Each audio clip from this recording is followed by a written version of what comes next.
The decision comes at a time when Gaza faces what humanitarian organizations and many observers describe as a man-made catastrophe, with starvation spreading and civilian casualties mounting. The declarations by Western capitals have not been accompanied by tangible measures to halt the war or to restrict the arms that fuel it. For many in Gaza, the recognition feels hollow. The reports of mass suffering persist. As one critic put it, you can recognize whatever you want, but it doesn't mean anything until you take concrete steps to follow up on it. Western leaders have largely framed their recognition of Palestine as a diplomatic milestone, yet the announcement came while their governments maintain lucrative arms trade with Israel. Critics note that this reveals a deep contradiction. Countries such as Canada had previously claimed to suspend weapons exports to Israel. However, analysts point out that Canada continued to channel parts of weapons through the United States, effectively sustaining the Israeli war effort. This contradiction prompted one observer to remark, "This symbolic gesture is in fact not what the moment requires, which is ending the genocide." The United Kingdom, Australia, and others continue to export military components to Israel, even while declaring support for Palestinian self-determination. To many, this disconnect underscores the performative nature of the declarations. Another striking element in the Western response has been the reluctance to label the ongoing assault on Gaza as genocide. Human rights experts stress that invoking the term genocide carries legal obligations to intervene. As one analyst observed, genocide is the crime of crimes. You say genocide, that compels you to bring genocide to an end as rapidly as possible. And that's why they've been reluctant to want to get there. This hesitation contrasts with growing grassroots movements across Europe, North America, and elsewhere, calling for an immediate end to the war and for accountability over alleged atrocities.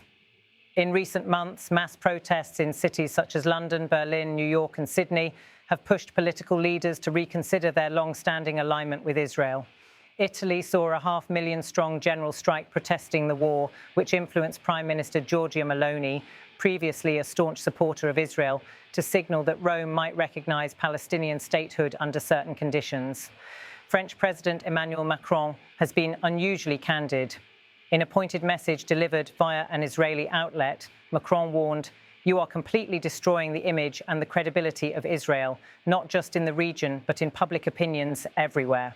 The choice to address Israelis directly underscored Macron's view that Israeli media had shielded the public from the full reality of the war.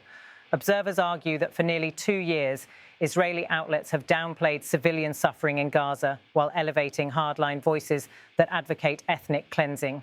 The shifting global narrative has exposed how Western media once viewed Israel as a post-Holocaust refuge, but is now being challenged by images and testimonies from Gaza. Critics argue that many outlets have been slow to acknowledge the scale of civilian suffering.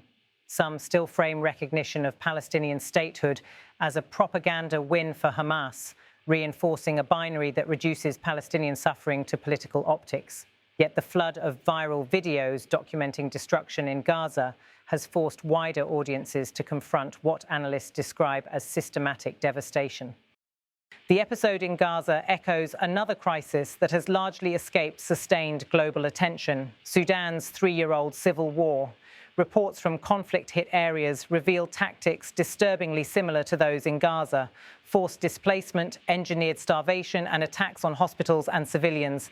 A journalist who managed to reach Sudan's embattled regions recently described camps where survivors of the siege in al-Fashir recounted harrowing violence and famine. Like in Gaza, some of the most damning evidence has come from fighters themselves who filmed atrocities and posted them online, material that could later serve as evidence in war crimes investigations.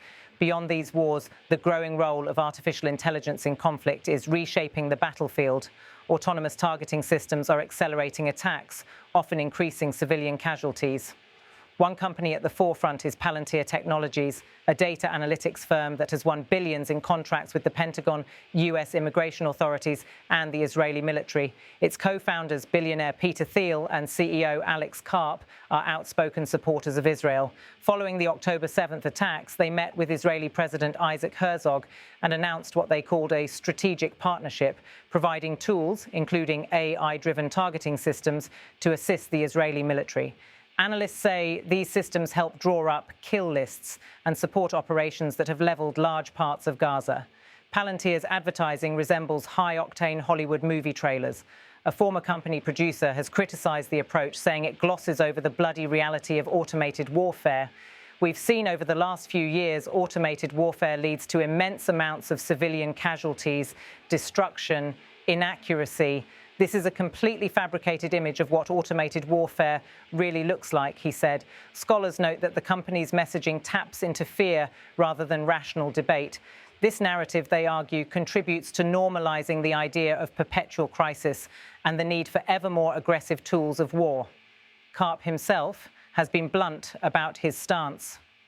Palantir is here to disrupt and make the institutions we partner with the very best in the world, and when it's necessary to scare our enemies and on occasion kill them, he said.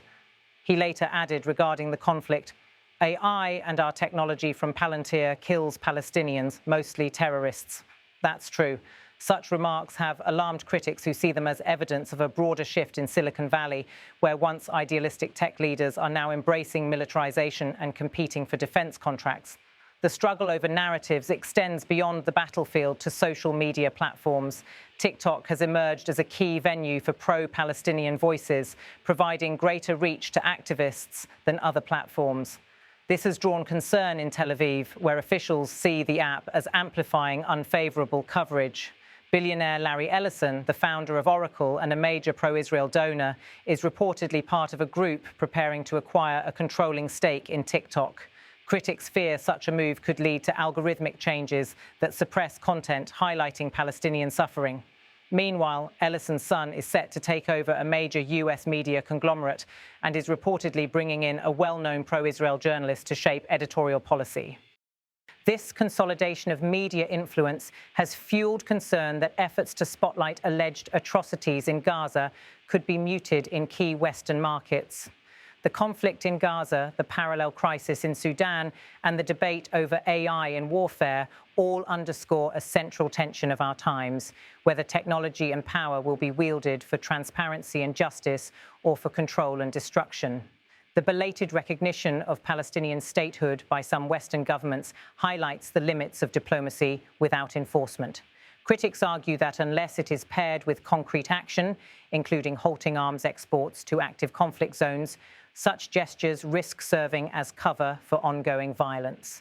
The stories of survivors, the images circulating on social media, and the testimonies of even disillusioned tech insiders point to a grim reality. Declarations alone will not halt the suffering in Gaza or Sudan, nor will they prevent the spread of tools that make war deadlier.